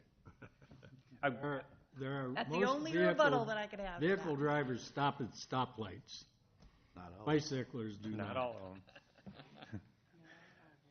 Just so the council is aware, a bicycle is constituted a vehicle as provided by, a bicycle does constitute a vehicle under Iowa code. So they have every right to be on the road just as much as a vehicle. They have every right to also follow every rule that a vehicle is too, and they're subject to every fine thereof. So, and why don't they have to be 16 to drive by themselves if they're a vehicle? It's a good question, but that's the state. I went around the roundabout on 35th, and I'm going in there, and here comes bicycles, and they weren't going around it; they were using it for a racetrack. 5 of them, just boom, boom, boom, boom. You've never used it for a racetrack? Only one. I hold the record. That was before it was open, though. How many G's can you hold? At 50 mile an hour before it opened. So, Your Honor, we would recommend that we would put on the Thursday agenda to receive and file the report and refer it to TAC for consideration. It will require an ordinance change in 3 readings. So. Everyone okay with that? All right, we'll see you Thursday. Tommy missed 7 about the trees. Can't forget about the trees. Boy, how can I forget about that? At the Planning Zoning Commission meeting last week, there was a lot of conversation about some developments that are directly adjacent to major arterials and how they look. And, you know, most of the time what we're seeing are the backs of the units. And there was a conversation about how to buffer those. I think 29th Avenue is an example where fences were used. If you look at other areas of community, they've used some landscaping. But I think one thing that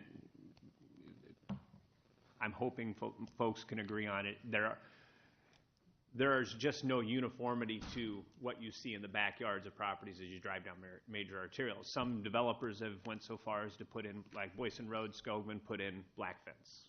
And then there's street trees that kind of break up some of that.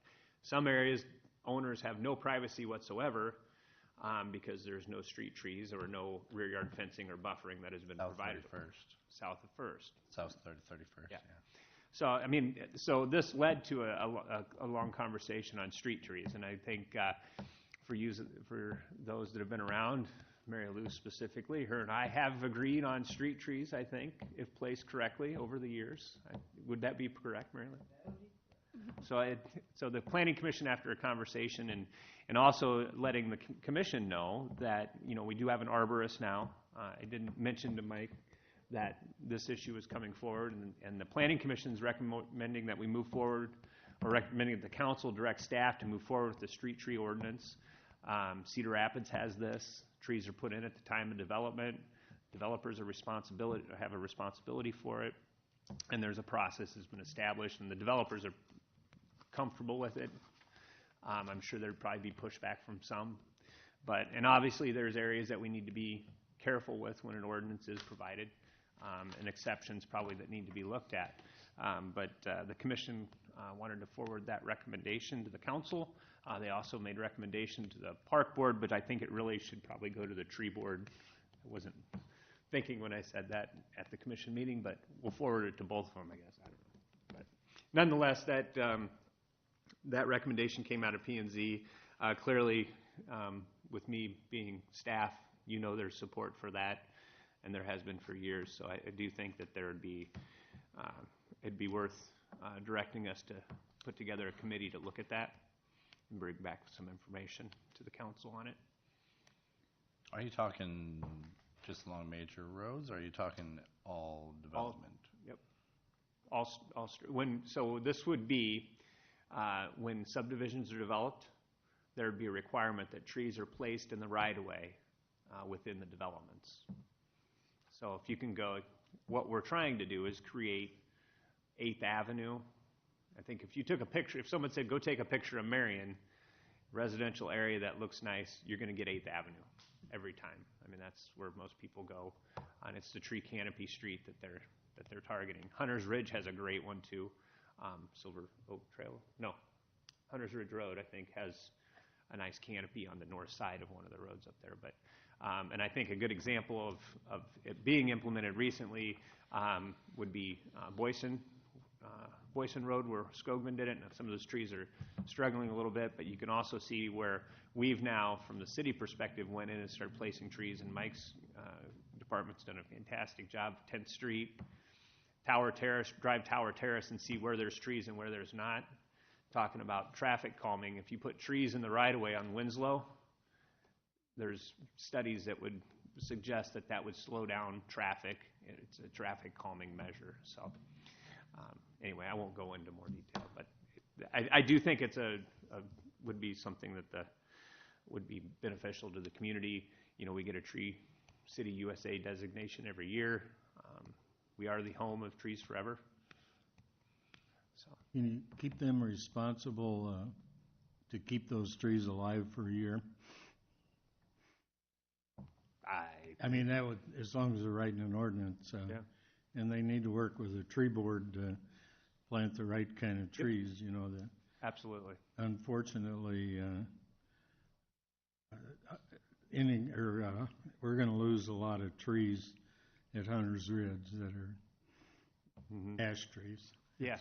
Well, I mean, that's just a whole other subject. We're not, I mean, I know Mike's group's trying to put in as many trees as we can, but, you know, when we're platting hundreds of lots a year, extending streets, we can't keep up with that, and.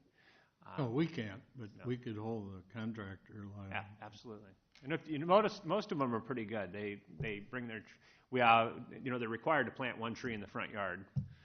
They generally, most of the developers do it at the end of the year, like at this time of year. So you'll see that there'll be a big influx of trees that are planted. So.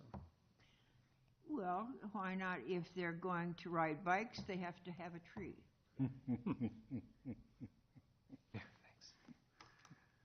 The one that I thought was, it says it reduces blood pressure. I was like, oh, okay. That's biophilic design. So if they're in the right of way, though, that would be the city's responsibility? Ultimately, yes. Yes. Yep. So they'd be planted by the developer and become the city's response. Well, and yeah. Yep. Really been lucky on 10th Street, you know, along that street. I think we've only lost 2 or 3 of those trees, and I don't know how many we planted, but it was a bunch. So Yeah. those water pocket things, if somebody puts water in them, Work pretty good. you know. That would be Mother Nature. Hmm? That'd be Mother Nature filling those. Well, that could help too. But trees, when you plant a tree, it does require a little service for a while. I think it's a great idea. I'd love to see. I grew up with 2 trees in the right of way, and 2 trees in the front yard, 2 trees in the right of way in the house I grew up in. And I mean, that's what I knew, and that's what I think of when I think Hillview on the south side is another good example of. You? Pretty sure. Yeah. Trees. Yeah. Everyone agreeable? So we'll put a motion directing staff to proceed with something on that. Everyone agreeable with that? Is it just going to be, so to do what? To make an ordinance or to do a study? We'd prepare an ordinance and present it to the council. You'd obviously you would weigh in on it, so yeah. Yep. Okay. Very good. Leave number 11. 11 and 12 are related to the Central Corridor Interim Development Overlay Ordinance. I was hoping not to have to do this, but we do need to come back and extend that for an additional 6 months. It expires at the beginning of November. So I won't go into great detail, a quick update. We've had some of the zoning regs have been identified. I think at the last or 2 council meetings, I said we had received those. We've sat down as staff and went through them. We had a conference call with the consultants last week, and we're hoping to get them here in the next few weeks to have another steering committee, which I think Will is a part of, as well as Kim and Paul. Thank you. I have a lot of committees. So anyway, this resolution would have extended an additional 6 months, which is number 12. Questions on that? Number 13, I'd just like to mention Annette Perry owns the property on 6th Ave, south of 6th Ave, west or east of 7th, west of 8th. Is that right? Anyway, we received a letter from Eli, owner of Ziogiano's, requesting to purchase a lot of the property around the roundabout. This is a letter that's supporting that those properties be retained by the city and made into public parking. I would like to bring some more information back to the council on this, probably at the next meeting, just for discussion about that area and what we foresee. Lon and I have had conversations about it. We need to get the platting, the property kind of subdivided and broken up, and then have a bigger conversation about what the long-range plan is for that. At this point, if I was to make a recommendation on what to do, it would be to retain it until the corridor plan's in place, and then we'll go from there. At this point, there's no long-range plan for the property, and I don't think it's in the best interest of the city to start selling that property until we have a longer-range plan for it. So anyway, that would be my recommendation at this point, but we'll bring back more information on it. Any questions? Questions on that?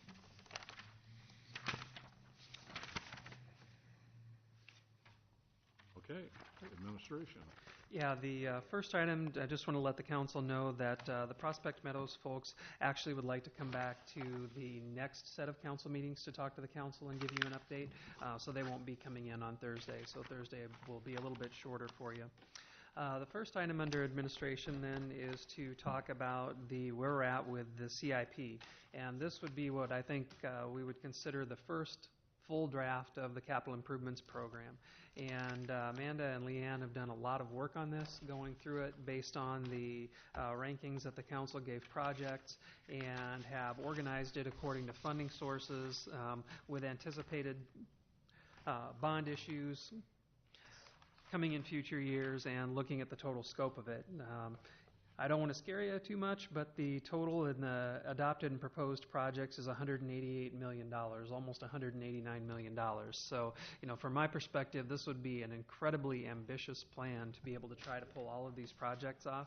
I will note, though, that there are some in there that are shown, but may not yet have an identified funding source, or you could consider that they could move back and forth in fiscal years. Tower Terrace Road Bridge, for example, is a $10 million project that has a significant impact based on what year you might show it in the plan. The capital improvements program provides the foundation for the capital projects budget that then is adopted annually by the city council.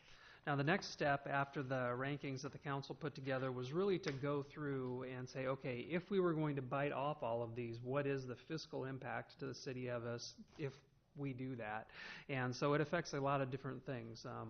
It affects potentially has an impact on utility rates. It has an impact on things like whether or not the council would want to proceed with putting out the capital projects levy out to the public for a vote. And as it's currently constituted, they've had a chance to do some fiscal analysis on it just to see where that would be. Stormwater is the one that I think, to Dan's allusion earlier tonight, probably has the most need as a standalone utility. With the increase that we'd be looking at of adding the 25 cents, we're still would be looking at needing to raise those rates up by around $2, between $2.50 and $2.75 between now and 2023 in order to fund the projects that are listed in here.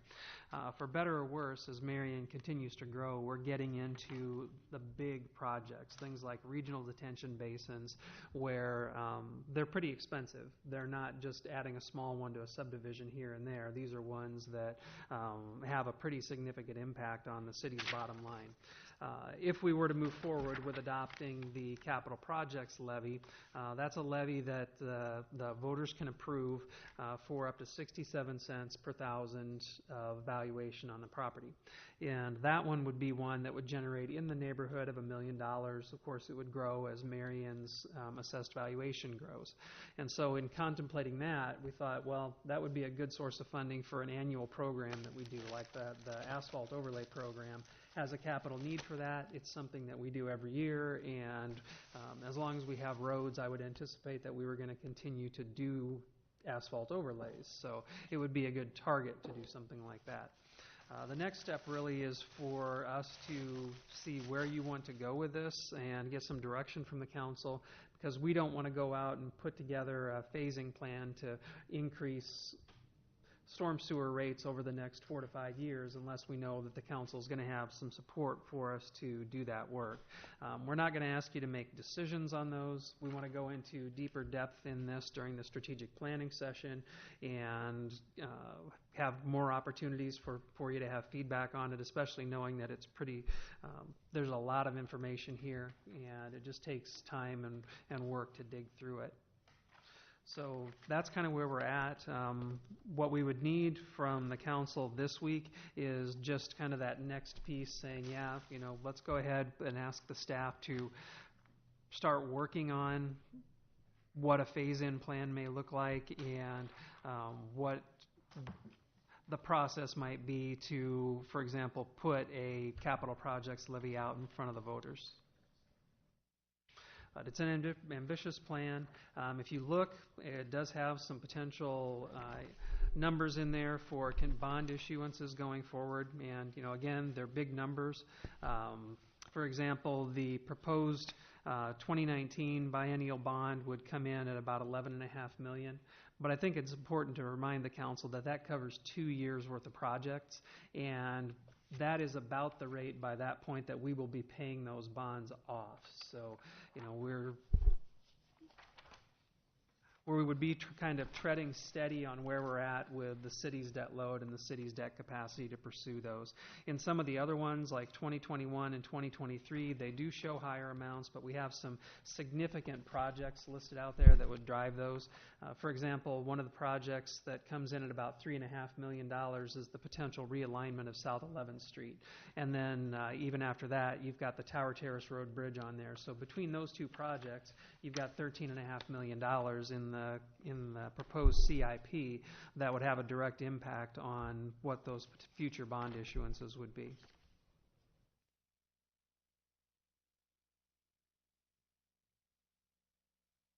So, questions at this point?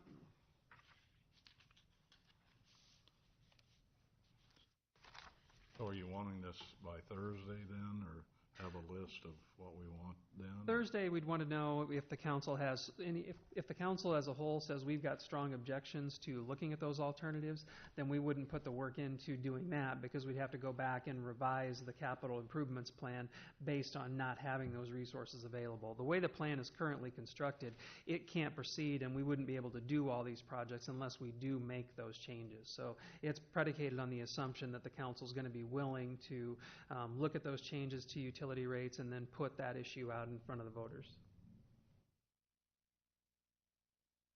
Move some of them forward, Tom? Or Ron? You mean out into further years? Yeah. Yeah, you absolutely can. Anything really beyond the first year of the plan and the plan after that, those are the ones that we need to take a strong look at for budget consideration in the annual budget. Anything beyond that, unless you've got a grant that you have to meet an obligation on, or you've got a DNR administrative order or something like that, there's not a definitive time schedule on when those projects need to happen. That's where you run into the intersection, though, of capital projects needs and politics, because if you're telling someone you're going to push off reconstructing their intersection in front of their house for 2 years, they're going to think that that's a priority that needs to be done right away. So the council can hear about those things. But this is our roadmap.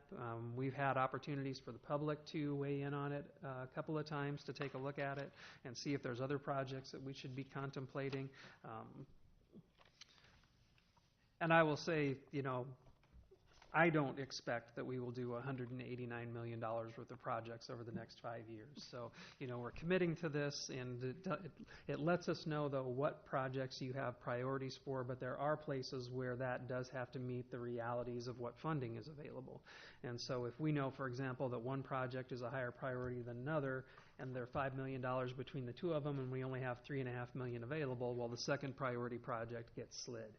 Doesn't mean that it goes away, doesn't mean that it's not still considered to be a priority project for the council, but it just has to move back a year or two. Understand that?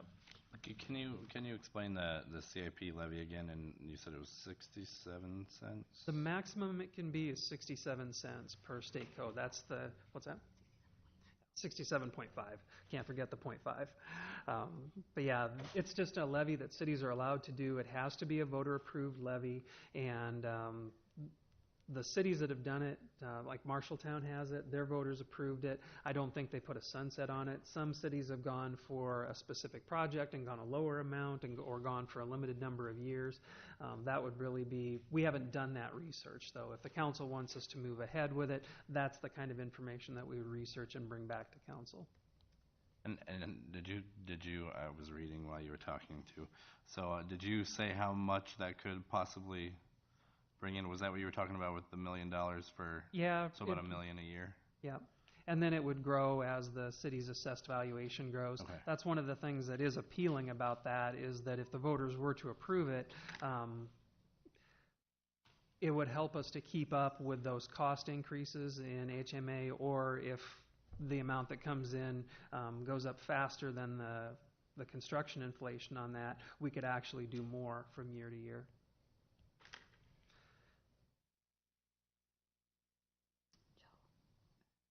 Yeah. Well, if you think the 188 million is too high, what number are you thinking then?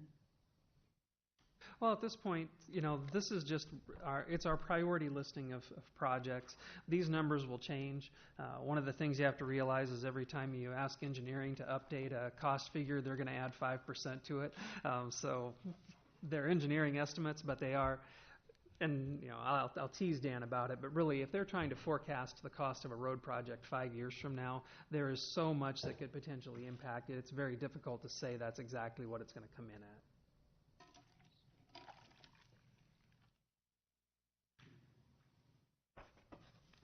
Okay, we have our homework for Thursday. Anything else you want? Any other questions? You decide.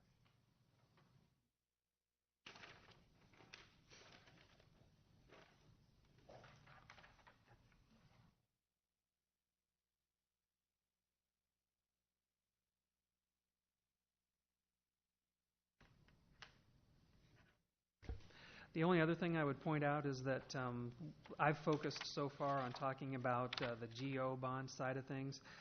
With the Eco-Industrial Park project, that one, as Ryan has put that project together, would be done through a revenue bond instead, because it's got self-supporting revenues. So it would be, even though it would be a bond, it would be outside of the general obligation bonds of the city, and you really kind of view those a little bit separately because they have their own dedicated source of revenue to pay for those. And that one is anticipated that the cost of that would actually be offset by operating cost decreases, particularly with the reduced cost of fuel. So it's one that has an impact, but it's not something that we're looking at would have an impact outside of the current operating budget of those different utilities.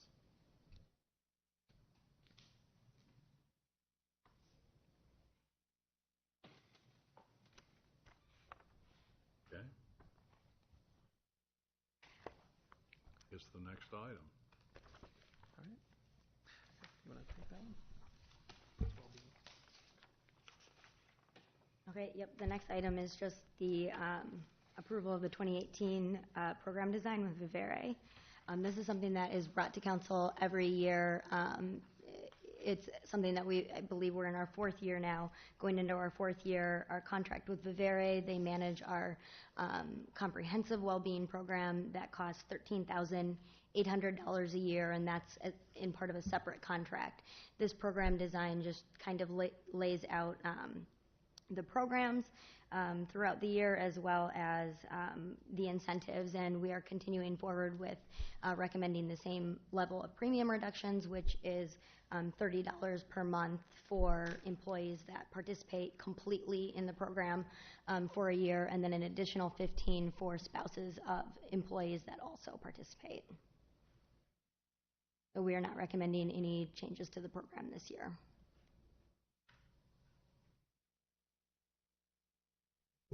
Is this one of those programs where you presume that the insurance rates are going to go down if people get healthier? Yes. I have never seen an insurance rate go down no matter what. Because, oh, baloney. I have seen people get older and the rates go up because they're getting older, but I have never seen them go down. We just came off a year with a reduction of 2.5%. I did not see that. So research from Vivere, who manages our well-being program, says that return on investment can be as high as 6 to 1 for well-managed well-being programs, in terms of not only less absenteeism, higher employee engagement, but also just the prevention of chronic disease in actual insurance bills.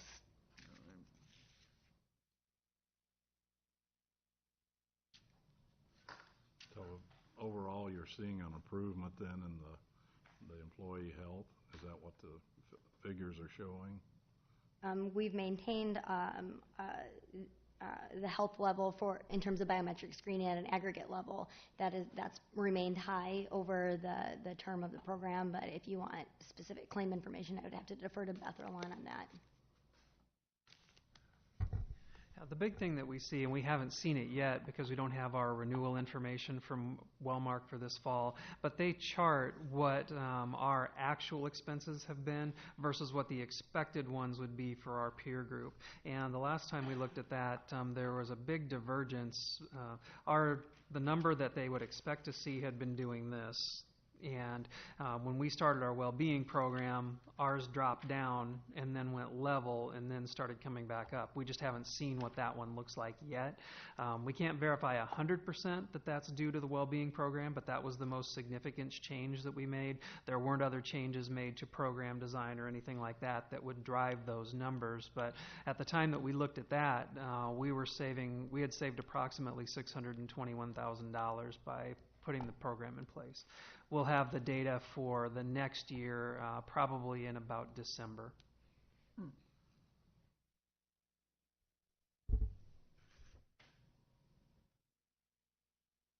Is that about what we did save last year as well, or?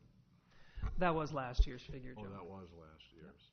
That's right. You said you haven't gotten the new ones yet. Yeah, we don't have the renewal data for next year yet.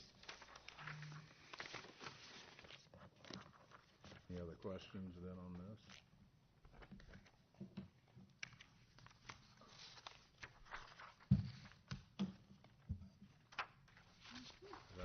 That's all you have marked. Is there anything the council wants to bring up that wasn't marked? Number 6. Number 6. On admin? Yeah. So I'm curious why, so we do an amendment to that easement agreement, but the amendment still states that it's reserving 5 stalls in the city parking ramp. Yep, that's correct. So currently there are 12 spots being reserved on street. Right. This reduces that number to 5 and it moves it to the ramp. So in the original easement agreement, all 12 spots were to be moved to the ramp, but council then directed us to work with the property owner to right size it, and so 5 is the number. Well, I'm curious why we don't change this to say, since we're changing it, instead of saying ramp to the parking lot, because to my knowledge, we're not building a ramp there, are we? I thought it. What I'm reading says ramp. We can, I guess we can change that, I guess. Because technically there is no ramp, so I don't know technically if they would get 5 spots. Parking lot Right? there now, right? What's that? There's a parking lot there now. It's the Iowa Realty. Yeah. It's Iowa Realty. Yeah. Right. Yeah. Well, it'll eventually be in a Right, ramp. in a ramp. Well, how long? 10 years from now? There's not a specific schedule for it because a lot of it will be driven by the redevelopment and density in the uptown. We're anticipating that it would happen sometime within the next 10 years, but I would guess that the reason they probably phrased it that way is because if you phrase it as lot and then eventually it becomes a ramp, then you have to come back and amend the easement agreement again. But wouldn't this not be enforceable because it doesn't say ramp? I mean, because it says ramp and there is no city parking ramp. I guess I'm asking the attorney. Sure. I would have to look back in my emails, and I believe that was something that I had asked about, and I would have to look back at what the answer was, because I think originally it had said lot until the ramp is completed, and there was some reason why we took that out and changed it, and I don't recall off the top of my head. I would have to go back and look through my emails. It identifies the address. I understand it identifies the address, but that's just the verbiage. If we're changing it now, why don't we change it to the correct, if we're amending it? Yeah, we can make that amendment. That's a pretty easy one to amend. And again, I don't recall why that clarification was made, but originally it did say both, and then when I clarified, that was the direction I received, so. We'll check that and find out. Yes. Sorry. Yeah, go ahead. We are looking for 2 people to be on the airport committee for the planning and zoning, for long-range planning and zoning the area around the airport. So we're looking for a couple people on the steering committee from the council. We'll have steering committee, we'll have council, we'll have planning commission. This is for the steering committee for completing the longer range plan and the zoning ordinance. So this is going to drive that conversation. So we'll have a landowner, the county will be represented, the planning commission. This is not the airport advisory committee. This is a larger group. So we'll make amendments to our zoning code and our long range plan, and we're looking for a steering committee for that. So we'll need 2 council members to be a part of that. Look at me. Not you, not you. I don't think it's not an appointed, or I guess I don't think that it needs to be an appointed board. It's just a steering committee. So Let's bring it up Thursday and we'll see who volunteers. What's that? Do you want to? When do you need that in place? Because can you wait till after the election? No. you're the council. Oh. Yeah, that's fine. That's fine. Unless there's a bunch of volunteers now, that's fine. I know. That's. Yep. I mean, It's not an important decision for tonight. We're going to need a couple people to represent the council on the committee. and the mayor tell us who to go on. Joe, before you adjourn, there was one other thing I wanted to mention on the CIP that I didn't cover. The CIP, as it is set up right now, does represent a substantial increase in the ongoing annual maintenance programs. And that's one of the things that I think by going through this process, we've really been able to go through and separate capital needs from ongoing maintenance. And so over time, I think what happens is that you get focused on the big stuff and the replacements and forget about what it takes just to maintain the system that we have. Because even though as the community grows and we put more of these items in and have more intersections and more traffic signals and have more sewer lines, they require more maintenance. And I don't know that the amount of resources that we had been allocating towards those really has kept up with those capital needs over the years, especially given that everything gets older and requires more maintenance as it ages. And I know that figuring out a way to pay for the cost of that when you first have to do it can really be something that people find tough to swallow. But the idea is there's going to be a big payoff on that 20, 30 years from now, because instead of being held to a point where we have to replace something that's completely deteriorated, we've got it for another 10 years or another 15 years or another 20 years because we've paid attention to the ongoing maintenance side of it. So that's in the CIP as well? The annual programs are in there as well. Yeah, okay. Oh, I had That's another question. What's that? I had another. That's a never-ending cycle, though. I mean, when you fix them now, and then 30 years later, those are broken, so that's the life in the big city. Anything else from council then, or anyone? Yeah, I had a quick question. So under the mayoral appointments, the person for the Civil Rights Commission lives in Brooklyn? Yeah, so she is a current member of the Civil Rights Commission and just moved out of town. Her reappointment was up. Ryan Tang, our other city attorney, did look into this, and there is nothing in the code nor in the rules of practice for the Civil Rights Commission that has the residency requirements. In talking with the mayor, because this is a relatively new commission, he supported her staying on for one additional term for continuity with the new commission, and she does work in the area of housing, which is a civil rights area in Marion. So that's just the background on that individual.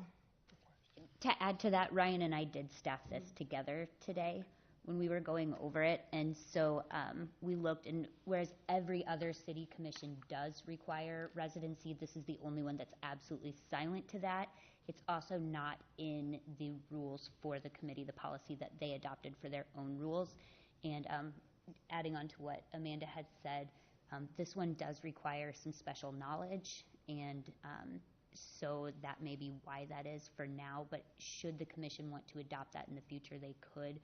But it's probably more in their interest to have somebody who's versed in these areas, because this is an area that frequently would lead to litigation.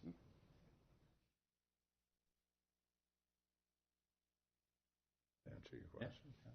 All right. Anything else? I thank you all for being here, and we are adjourned.